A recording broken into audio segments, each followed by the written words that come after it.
کی گفته که شماها نمیتونید از این ظروف بسازید؟ شما هم خیلی راحت مثل ما میتونید طبق این آموزشی که توی این کانال هست از همین ظرفا تولید کنید. بریم با هم آموزشش رو ببینیم. خب ابتدا الگوی لازم روی کارمون رو میکشیم و شروع میکنیم برای باربرداری از روی کارمون.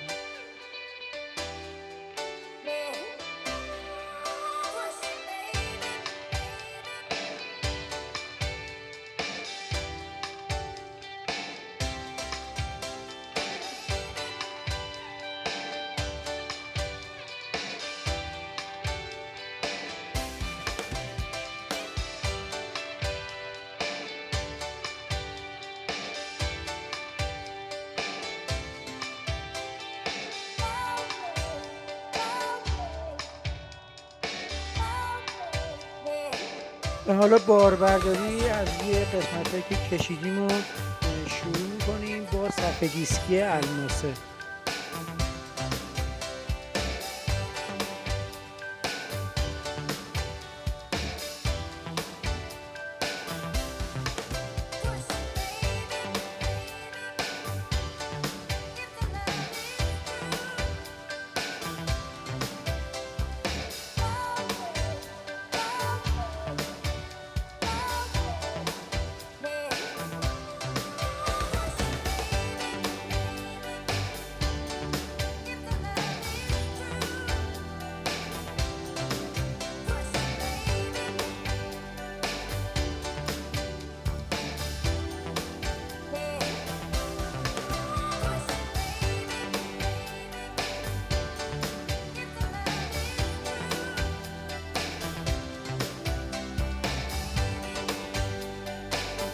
قبل از اینکه بریم مرحله بعدی رو ببینیم این کانال ما رو سابسکرایب بکنید تا مرحله بعدی کارمون رو ببینیم به چه شکلی هستش.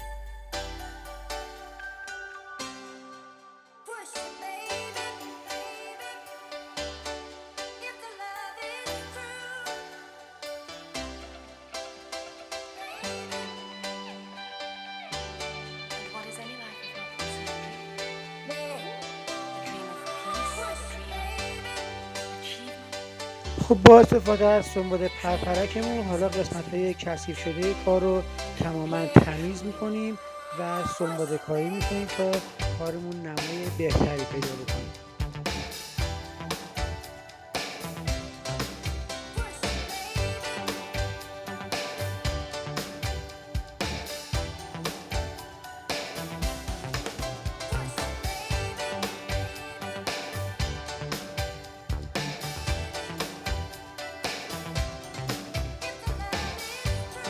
بعد از سنباد زدن با پرپرک میریم سراغ لرزون زدن و با سنباد لرزونمون تمام قسمت های این کار زیبامون رو پوست میزنیم، سنباد کاری میکنیم، به خصوص قسمت های رزین شده کار.